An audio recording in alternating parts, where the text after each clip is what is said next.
everyone. My name is Lauren Cadillac, and this is Signature Block with Lauren Cadillac. You can see our fabulous guest, Bree Bethencourt. How do we say it, Bree? Bethencourt. Bethencourt. Okay, with Bree Bethencourt Law, and she has the best phone number ever. It's so awesome that I already memorized it. Hold on. 833 for Bree Law, and Bree is B-R-I. That's it. I love that. It is so easy. I love it. Thank you. Okay, so we have a lot to go over today. It is our first episode, and I want to let our listeners know what to expect, our viewers, however you're catching this. First, I need to apologize for recording in my room. We found out last night that someone we had been near in proximity, their parent who they live with, has tested positive for COVID. So we are in the house for at least the next 10 days. The CDC just updated and they said 7 to 10 days. I'm going to err on the side of safety and go for 10, but I'm very thankful that I don't have to do 2 whole weeks inside my house with both of my children. So we are going to talk business, and then we're going to talk about personal stuff, growth, goal setting, how you got to where you are, Bree, what we've learned. And something really important I want to talk about is single motherhood, because we are both single moms. We share that. And I want to share with other women, single mothers, married mothers, whatever mothers, like, you can really do all the mothers, yes, non-mothers, I mean literally everybody. I just want people to feel inspired and excited to go after their goals. All right, so Bree, you and I are both lawyers. We actually met in law school. We look exactly the same as the day we met over a decade ago. Neither of us has aged a bit. Not aged. We have changed. We have gotten better. We have. But you would never know that we're no longer in our late 20s. Is all I'm saying. Okay. Actually, I started law school a little later than everybody else. I was in my 30s when I started. We're like a year apart, and we were like, I was in my 30s. I graduated at like 29. So that means you were 30 when you graduated. Was I? I think so. I don't even know. What year? I'm just 29 now. So we were proteges, and we were both in our teens. Don't you recall? Yeah. And we had a blast. I did, at least. Did you have fun in law school? I thought you did. You look like you were having fun. I had fun in spite of law school. Oh, that's how she wants to say it. I take my glasses off. I feel like they're glaring, but I really can't read the screen without them. They're super cute. Keep them on. Okay. All right. Thanks. I look smarter with them. You look lovely. Actually, law school is why I have to wear them. I got an astigmatism. Do you remember in the professional what was that one? Yeah. Remember how all the answers to the tests were like in the footnote? Yeah. Read the footnotes, you knew the answers. So I was reading that 7-point font, and I like felt this eye get messed up. Oh. I know, creepy, huh? Oh. I gave myself astigmatism. Okay. Now I have to wear glasses. But I always wanted to wear glasses, so it kind of was a dream come true. Okay, so why did you go to law school? I don't think we ever talked about that. Okay, so let me tell you. Let me tell you the story. Let's hear it. I was in the working environment, right? So I graduated undergrad, got my little bachelor's, thought I was out here doing something. I always wanted to be a lawyer. Okay. But life, right? You know, I wanted to have my own apartment and wanted to just kind of, you know, from graduating undergrad and living on campus to now have my own apartment. So law school didn't really feed into all of that. You know, I wanted to be grown, pretty much. Right. Yeah, of course. And so I graduated. I eventually got a job with CPS, Child Protective Services. Okay. As an investigator, right? So we are the front line. When you call in a report, we are the ones. We're your first contact with CPS. Okay. Okay. So I'm out here knocking on doors and doing the whole CPS investigation thing. I've had some unfortunate incidences in that job that kind of made life real for me, and decided that at that point, why continue in a job that I really didn't want to do? I was good at it, but I didn't like it. So why continue with a job I didn't want to do and not just pursue my dream? What you mind? Yeah. Which is, going to being a lawyer. So that's pretty much how, and that's why I ended up a little later in life. I took a break in between. I didn't go straight from undergrad to law school. You're saying later in life as if like late 20s. Now, I understand why, because when we were in law school, everybody was a baby, and I was like, I'm a mom, and I'm probably one of the older people here. Mm-hmm. And I'm sure you had a similar experience, not you weren't a mom yet, but like I remember one of my friends came to my house and she was like, oh my God, you have like real furniture. I was like, what does that mean? I'd never really heard of fake furniture per se. And right. Like your furniture matches and it doesn't look like people gave it to you. Yeah. Oh yeah, because I'm an adult. Mm-hmm. Yeah, right. Yeah. So that was a big difference. But now that we're like grown and into it, I was actually like, I was an adult, but I was a baby still too. It wasn't later in life. I mean, looking back now as I'm in my 40s, right? Yes, I was absolutely still a baby. But like you said, when we were in it, I mean, we were with 21-year-olds, 22-year-olds. I want to say when I started law school, I was 28. You're right. So I was 28. So yeah, I was a little, and then I was in the workforce. A lot of these people that we went to school with. Oh, I know. They had never worked. They never had even like a job in high school. No. And then they had a lot of family members like mom, dad, uncles, whatever, that were already lawyers. Mm-hmm. And so all they had to do was just pass their class with whatever. Right. Pass the bar with whatever. And they already had a job waiting on them, right? Which, by the way, is my goal for my son.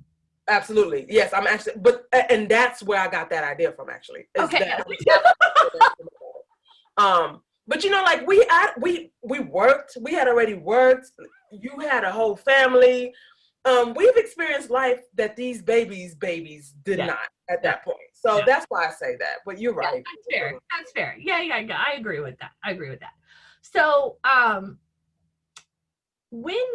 I know that like when I came out of law school, I went and worked for AT&T. I didn't need to take the bar, but I took it because I knew I wanted to be a business owner. I went to work for AT&T at the time because it was before the ACA, and I had a tragic car accident that gave me pre-existing conditions. So if I didn't go work for a large corporation, I wouldn't have been able to be insured. Full stop. Okay. So I had no choice. I had literally no choice. So I went to work for AT&T to get that good insurance, or any insurance at all. But I always wanted to work for myself, and I had like a vision of the type of practice I would like to have, and I had all of that. So I went ahead and I took the bar, and I did it like right after graduation. Okay. I know you went into like another career. Yeah. I think you even took 2 bars, right? So what was your decision making there? So right after law school, I didn't have any job offers after law school. Mm-hmm. So I went to LA. I don't know if you remember that. I did a little stint in Cali. Yeah. Why did you do that? Because my whole thing was, I went into law school to do entertainment law. And as far as I was concerned, I need to be in New York or California to kind of jump that off, right? Okay. So I went to Cali and did some work out there. Took the bar in Cali, did not pass the bar in Cali. Oh, okay. Did not pass that bar. Ooh. I think I felt like about 25 points or something like that. I think the New York, California, Florida, and Texas are the 4 hardest. Right. With California, I forgot what they call it, but California's whole game is to keep you out versus trying to, because there's so many lawyers on every other corner.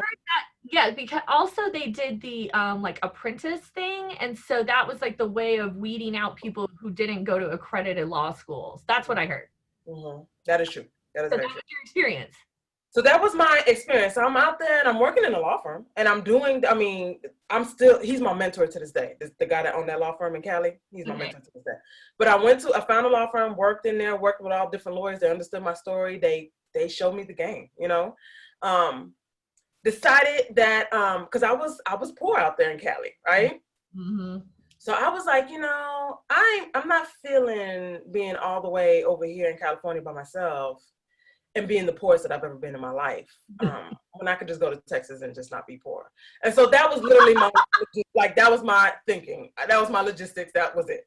And so I then got back in my car after 10 months of being in Cali, and drove to Texas. And then I started working for a Fortune 500 company at that point in Austin. Okay. Oh, that's right. I remember that as well. Yes. So, part of the purpose of this program is to really just help other people hear a story, and then maybe that'll trigger something in them so they realize like they can do it too, right? Yeah. So I am assuming, and I don't know, but I'm assuming that when you didn't pass the bar exam in California, that was a hard hit. It was a hard hit. Okay. It was a hard hit. Also, I was diagnosed with ADHD in law school. Okay. But because I was diagnosed so late, they wouldn't give me testing accommodations in California or Texas. So I had to deal with all of that. And I had to deal with a 3-day exam and try to figure out how to do it in which I can pass and still dealing with this diagnosis of ADHD, which I knew was always there. I didn't have a label for it, but it's always been there. Right. I was just always able to work with it and around it up until law school. I definitely, remember the one class we took together and your behavior in that class, and I loved it, but I did think that probably in 1st, 2nd, 3rd, 4th, 5th, 6th grade, all that time, you were probably kind of a nightmare. But you have such a big, great personality. It's like hard to get mad, like I could see a teacher getting upset, but also being laughing inside. And so I could see you navigating it just because you just have such a cheery, exciting disposition about yourself. Like it's hard to be upset.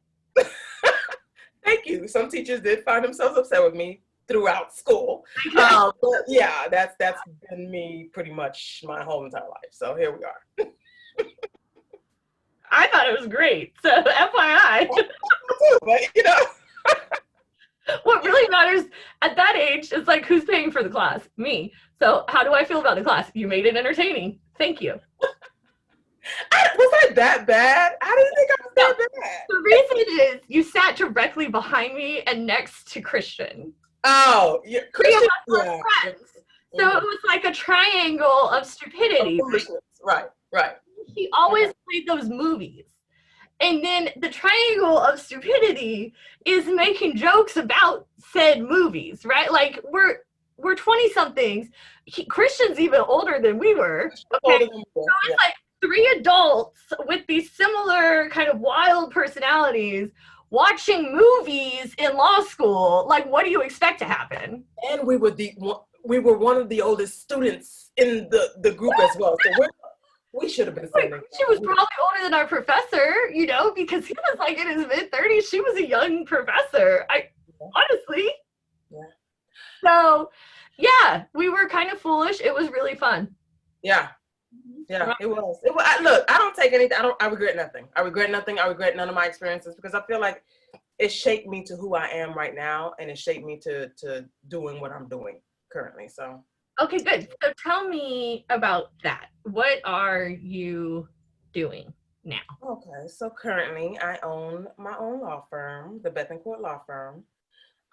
We do service Dallas, San Antonio, and lately I've been servicing all in between that. People are just calling from all over. It's crazy, and especially now with everything being digital, it's kind of helping. I hope it stays this way. But oh my God. You don't like it? You love it. I love it. I love it. I love it. So basically what I do is I provide services in family law, sports and entertainment law, and business. More so business contracts. Okay. And like I said, have service here in Dallas, San Antonio, and some in between. And as you heard earlier, my number is 1-833-4-BRIE-LAW. So if you need any of those services, please call me. Okay, so you do two practices that I don't. And I interviewed this guy once. This is fun. You'll love this story. So I interviewed this man to come work for my firm, and looking for an associate. And he at the interview, he said, "Your firm has such a large variety of practices. It's really impressive." And I was like, yeah, because I don't say no to money. There you go. I don't say no to money, so I do everything, like almost everything. I refuse to do family law. That is no, not me. I've been divorced twice. Okay, you do not want to be taking family advice from me.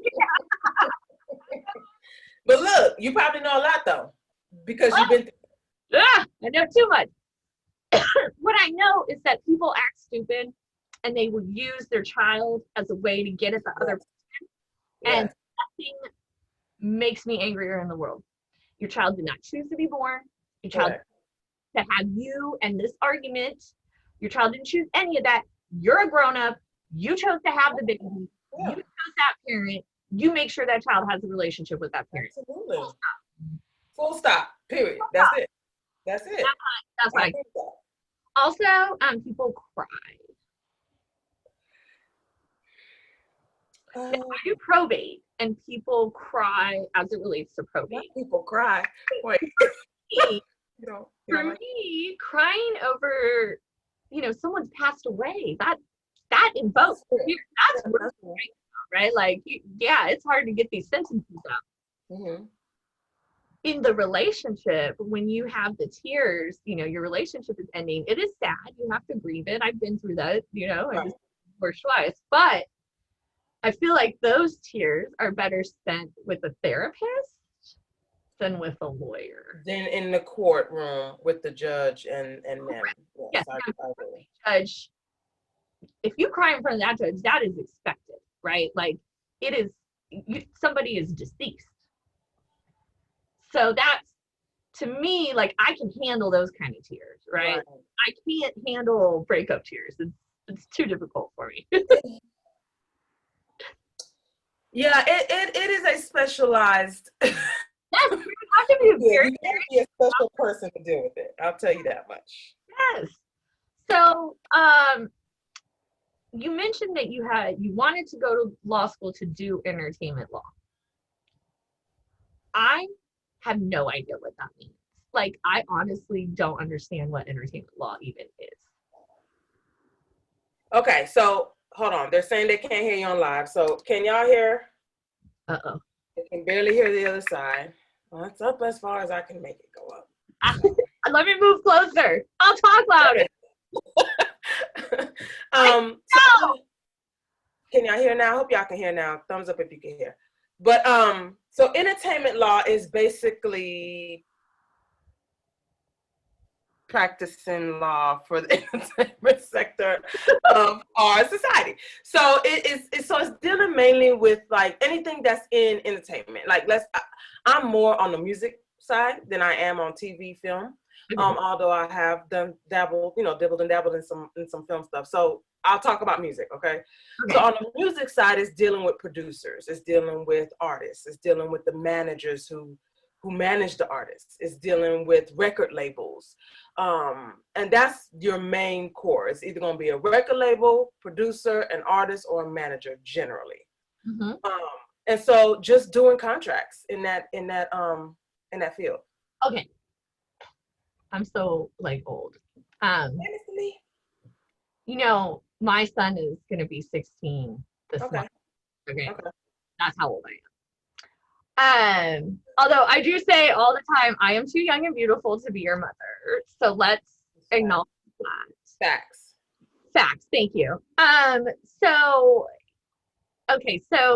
if I did not have a 16-year-old son, I would not even know if music videos were a thing anymore. Mm-hmm.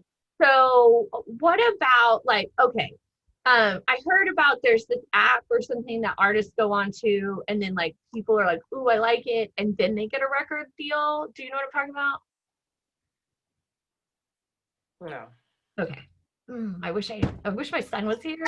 Like, So what is it? So it's an app that artists go on to? yeah, like hip hop people will go, and it's not Spotify, but it's like a free thing, and like they go on and they do their songs, and then they hope to get picked up or something. Okay. Okay. Like a talent show online, sounds like. So, what is if I make a song Mm-hmm. and I go put it onto one of those things, am I gonna be able to make money off that song? Like, do I need to go see you first? Yes. What I'm trying to get to is like, if I'm not really an artist, I can write really, I can craft a beautiful argument, but that's about it. So what I'm interested in is when an artist, particularly musician, when do they talk to the lawyer? Is it after they throw their stuff onto the internet and start getting heat or popular? Firstly, do they most commonly come see you? Is that too late? And when should they really come see you? There we go. That's what I want to know. They usually come see me after the fact. After everything's been done, they did this verbal handshake. They agreed verbally on everything. They were best friends. And so then usually when they come see me is when the deal goes awry, right? When it goes down in the dumpster in flames, right? That's when they come see me. So yes, that is too late. Okay. Before, and so one of my viewers said that's SoundCloud. So before getting on SoundCloud or anything of that nature, you should absolutely come talk to an attorney, whether it's me, whether it's somebody, just get an entertainment law attorney or entertainment lawyer and speak to somebody prior to putting your music out there. Okay, so here's another question. Back in the Gap, I used to live in Scottsdale, Arizona, and apparently the neighborhood I lived in was like really a producer of really good bands. Like Stevie Nicks grew up in that neighborhood.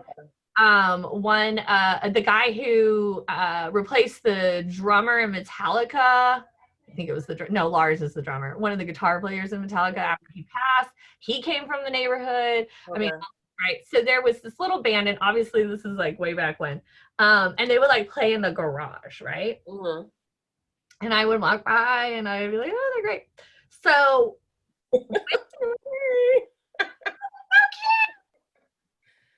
okay, so when it's a group of musicians, right? So I'm thinking about these kids, I don't know if they ever got a hit, but if they decided, hey, let's go out of the garage and into a recording studio, put this down in some kind of recordation, put it on a SoundCloud, whatever it is.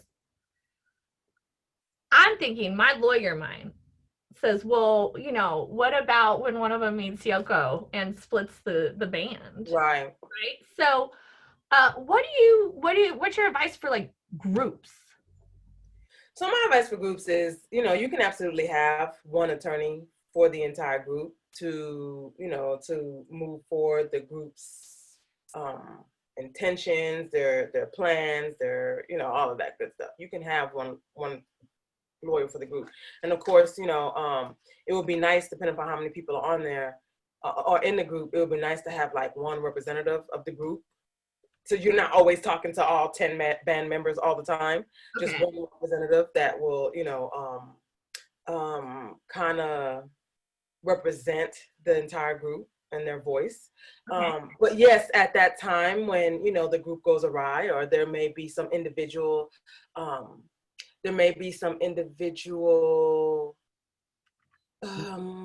opportunities that may arise for one of the group members that maybe doesn't arise for the other group members. And at that time, that group member may need to go ahead and get a separate attorney, because as a lawyer for a group, you're representing the group's best interest and not each individual's best interest. Okay, so that's how that works.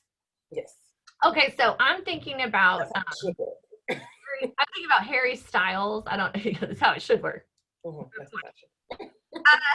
Very, Very good point. I'm thinking about like Harry Styles, right? He was just on some magazine in a dress and people freaked out, which like makes no sense to me. Who cares? To me, dresses are the bomb. Okay. They were the one thing we had like over men, right? Like Right. I could wear a dress. Recently, right? Over. Ah! We don't even have that anymore. We don't have that anymore. No, we don't have that anymore. It's all right. It's cool. It's all right. We'll find something else. We'll find something. We can multitask. How about that? We're born with the skill of multitasking, so that's all we need. And I want to talk about that in a second, but I'm thinking of Harry Styles and like shot off and left the One Direction, and so did Zayn, and he actually makes great music. I really like it. So anyhow, I finally figured out how to go live. Are you live right now? Maybe we should we It only took me like include each other on our lives? How do we do that? I have one viewer. That's exciting. I don't know how to do that. I guess I should have done that before. I guess so. Well, we can definitely look at doing that again at some Okay. Okay, so I wanted to talk about multitasking. So you and I are both proud mothers of very strong, independent young ladies who will never, yes. or a woman, they will never need anyone because they can rely on themselves. Right. And before we got rolling, I had said to you that I believed that being a single mother makes me better. Okay. And I like words like, I'm really competitive. So the language I like to use is like favorite and best and better and da-da-da-da-da. Okay, like that's just my vernacular. Okay. All right. So I don't mean it in like competing with other people actual way. I just like those words and I use them often. So, okay. So anyhow, I feel like it makes me better because, I've got to raise children on my own and then also run a business and da-da-da, which I really just think of my business as my third child. Quite frankly, it's like I have to. It's a lot. Yeah. It really is. And it's my youngest child, so it takes absolutely the most attention from me. Absolutely. So you had picked up a toy that is in your let me and there it is. And there are the tongs. And you had expressed that you were actually not in your office. You were in her restaurant, which she's going to be allowing you to use. Correct. So nice of her. So talk to me about your experience being a single mother and raising a daughter and owning, not just being a single mom, but being an entrepreneur. Okay, being a business owner, someone trying to grow a business. Yes. Tell me about that. So they always told me it couldn't be done. Let me start off by saying that. I have been told by women, actually. Yes. That it cannot be done. You absolutely cannot. And for me, they told me I couldn't be an entertainment lawyer and a family woman. Like I couldn't have a family and be an entertainment lawyer because with entertainment law, you have to do a lot of meetings in the clubs late at night. You have, your meetings are not regularly during 9 to 5. Right. They're sleep. Don't you love it when people tell you what you cannot do? What I cannot do. And so, so I've been told that I can't do it. And so, but I absolutely find myself doing it. Now, is it hard? Yes. Mm-hmm. Did I originally choose this for myself? No. Right. So let's just be real clear. Right. I didn't choose this lane. However, this is where I'm at. And so then I make lemonade out of lemons. Right. That because I'm going to have it all. That's just my thing. I'm going to have it all. I'm going to have stop telling me that I cannot. And so, like I can't stand it. So yeah, so it's a juggle. It's a juggle, Lauren. It's not easy. It's a juggle. So okay, I feel like I am going to have it all too. But in that, I have to own and understand that having it all doesn't always necessarily mean at once. Okay. So for instance, my daughter is only 8. I still get cuddles. I still get, things that 8-year-olds do. My son is almost 16. He'll hug me. He hung out with the family for like an hour last night. That was awesome. Like, oh my God, we hung out with a 16-year-old. But we're at that phase of his life, okay? He's establishing independence and that sort of thing. And I'm very consciously aware that my daughter is going to get there soon too. Right. But I'm also aware that this is my last and only opportunity, and I'm going to eat it up every bit. Right. So yes, I'm building a business. And again, like we talked about earlier, my goal is if either of my kids are willing to go to law school, to hand this business off to them to hand a successful business. Absolutely. But I have come to accept that my business is going to be the size it is now until I am ready to take time away from being a mom, like being the level of mom I'm at now, until I'm ready to go down, or my kids are ready, right? When my daughter's ready for that space, then I can go and shoot upward. So I can't have it all, but I might not have it all at once, right? I might not be a multimillionaire or as successful as an entrepreneur as I want to be until these guys, are settled more. But I'm totally okay with that. Like that's a non-issue to me. And see, and what I've made it so an important part of my practice is boundaries. Okay. Yes. I get off at a certain time, and I don't answer the phone. I don't do work. I spend time with my daughter because so from 9 to whatever, 9 to 4, I'm primarily working on my practice. But after 4, then my daughter gets her time. So whatever that means that we do, whether that's running errands, whether that's sitting on the couch watching TV, I make sure, she gets dinner, daughter cooked, whatever, but she gets it. We sit down at the table together, and because she's 6 years old. So I still have to be involved some type of way still, I still have to say, get in the shower. Did you get all your night clothes together? Where's your washcloth? Like I still have to do that type of thing. Still got that with the 8-year-old, although they are kind of getting to the more independent threshold. Yeah. And that was kind of my point, is like, I have been willing to say, okay, I'm not going to go as hard at the career because I really want to remind about washcloths. I enjoy being a mom. Yeah. Me too. And I feel like my daughter deserves, like you said, she didn't have to be here.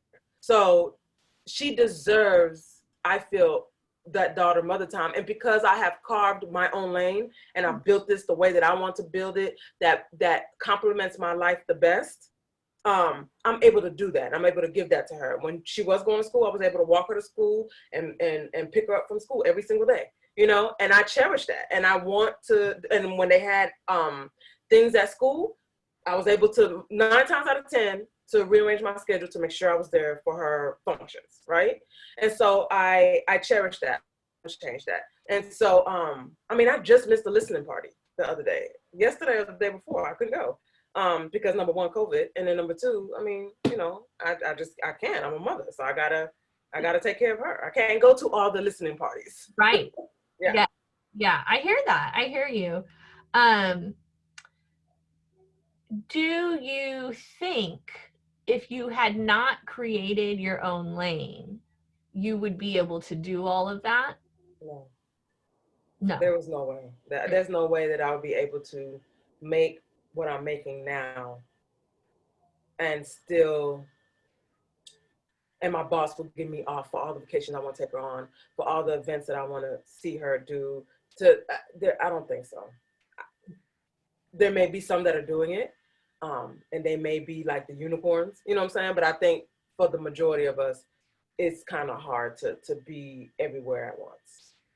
So if you were to give advice to a young lady, obviously you give advice to a young lady every day, but maybe a young lady you don't know or whoever, about planning her life, not just career, her life. And obviously there's many things we can't plan for, right? So I don't mean that, I don't mean for you to take into consideration all of those things. But if you're talking to a young gal about family planning, career planning, and she is ambitious such as yourself, what would you tell her? That's a loaded question, Lauren. And the reason I say it's loaded is because I don't know that I'm a big planner, right? So like, I don't know that I plan to have a kid in between passing the Texas bar and starting my own firm, like so I'm not a good person to ask that question to. What I can say is, for the ones that are, whatever your situation is, I say accept your situation for what it is. But if you want it to be better, if you want to do something different, you absolutely can do that. Like, you can create your own lane, regardless of what anybody else is doing, regardless of what anybody else says you can and cannot do. You can do it, So yeah, I'm not gonna front on here and be like, yeah, I planned all this out. I planned absolutely nothing. But I took it as it came. I took it as it came, and I did with it what I needed to do with it. And I refuse to allow that to stop me from doing what I wanted to do. So you did know what you wanted to do. I at least knew I wanted to be a lawyer. Okay, so you had a goal. Yeah, that was about it. Okay. And one day on Monday. Having a goal is like the main requirement for a plan. Yeah, but also having a plan requires you to say, okay, so then when this, at this point I'm gonna do this, and then at this point I didn't. Mine were all over the place. Mine was just like, I had these goals. One day I was gonna get there. I don't know how I was gonna get there. I don't know which lane I was gonna travel to get there, but whatever. I was gonna get there, and then I figure out the rest later. Like, that was my goals. Literally. I'm not a good So I actually think that's really wonderful, because to me that says that you always trusted yourself. Oh, absolutely. Because you said, no matter what comes, I'll figure it out. I'm gonna go do this and then I'll figure it out. I'll do this and I'll figure it out. And in order to do that, in order to like behave that way and live your life that way, you have to really be trusting yourself. Oh, you have to. I had the utmost confidence in myself. And of course, some days you question life and your skill set, but mainly I had, the utmost confidence in my skills, my abilities, and myself as a person, what I can accomplish. And yeah, so I didn't let anything, I didn't let not passing the California bar stop me. That just means I need to rearrange the immediate goal at that point, right? And do something else. And so that's what I did. So where do you think you learned that skill set? Like, how do you think you got that? Because I got to be honest with you, I was doing those things, but I was not consciously aware that I could be trusted, right? Like, I still didn't see in myself my own value. Okay. So, and it took me to getting really close to the age I'm at now to kind of like really get there. Yeah. But I always just did it anyhow. So I guess like deep down inside I must have known, but I never like, thought about it. So how did you gain the skill set to like just do it, to go out and to trust yourself and do those things? I just always done it. I guess, to be honest with you, my mom for me was a good role model, because she had a lot of adversities as well. Being an immigrant coming into this country, not speaking the language, and building herself up all the way to the top of a major company in the city of San Antonio. So she did it, and she did it by herself, and not saying that, not saying that you have to do it by yourself, but just saying that I had a role model to kind of show me, right? And so I think, I mean, I've always had confidence. I've always been instilled with confidence. So I'm like, I don't know. That's who I am. Well, I mean, that's fantastic. I think we don't have time to get into it today, but I do think there are cultural differences between the way like I was raised and the way you were raised. And I remember growing up reading articles about how African American girls my age had like this body confidence and stuff. And let me be fully honest, like I'm almost 40 and I practically have a six pack and I still think I'm like, I mean, like I'm really fit and I'm still really body conscious. Okay. That's like Kate Moss's fault, maybe. I don't know. I don't know what it is. Like, I want to blame her and that like heroin chic or something like. So sorry about that, everybody. But I was reading those articles as a young lady, and I was like, quite frankly, after watching Sesame Street and people having fabulous hair and braids, I was pretty jealous and like, wow, I wish I could have that and that confidence. With my body, I never had it, but with my brain, I did. Okay. I get it. Yeah. My parents really emphasized like how intelligence is more important than beauty or anything else. Yeah. And that's true. So I was like, oh, I'm smart. I'm good. I got this. Yeah. And I want to say that I pushed that on my daughter as well. Maybe not consciously, but I know some of the things that now that you said it, yeah, I pushed that, absolutely. I feel like intelligence takes you a lot farther than beauty does. But I mean, I was just okay with who I was, whoever I was at that very moment. And even now, because we evolve, right? We evolve, yeah. We learn, we grow. So whoever I am at this moment, I'm good with me. Like it is what it is. You know what I'm saying? I'm good with me. I'm doing what I need to do. And then, as I evolve and I grow and I get wiser, I'll be good with that too. Like I love it. Okay. I don't have a choice. Well, you know what? You're right. I love that. So that is a perfect way for us to begin our wrap up. We have a few minutes left here. So I absolutely love that. I feel like my whole life I just did things because I didn't have a choice either. Right. But then I think about it, I didn't have to go to law school. I just felt like I had to go. But sometimes you get called, yeah. and like you feel like you don't have a choice because like maybe power that's greater than you isn't giving you a choice. I don't know. So I would love to have you back because this was awesome. So we're going to have to set that up. Next week, I'm going to be having another attorney, Nathan Begley. I think you actually know him. He went to law school with us and he does bankruptcy. Yes. He was at one point in his life homeless and living in a car and then got himself to law school. So he and I are going to talk about that because that is some big, that's some adversity to overcome. So that's going to be awesome. I memorized your number because it's awesome. It's 1-833-4-BRIE Law, and BRIE is BRI. Yes. Entertainment and family law. You're in DFW and San Antonio, but honestly, the way the world is now, you can help anyone in Texas, right? I mean, so entertainment law, yes, I can help anywhere in the U.S. for entertainment law. Okay. Business, yeah, I can help anywhere in Texas, and then family law, it depends. Call me, we'll talk about it. That works. And of course, my law firm is called Cadillac Law. And we do real estate, probate, wills and estates. We do tax. We do the stuff Bree doesn't do. And we offer bankruptcy. And our number is 972-845-1200. So thank you so much, Bree, for being my first ever guest, my guinea pig, for getting through. And congratulations on your new venture. This is awesome. It is awesome. And we are definitely going to see you again soon. Thanks everyone for tuning in, and give us a call if you have any questions. Yeah. All right. Bye.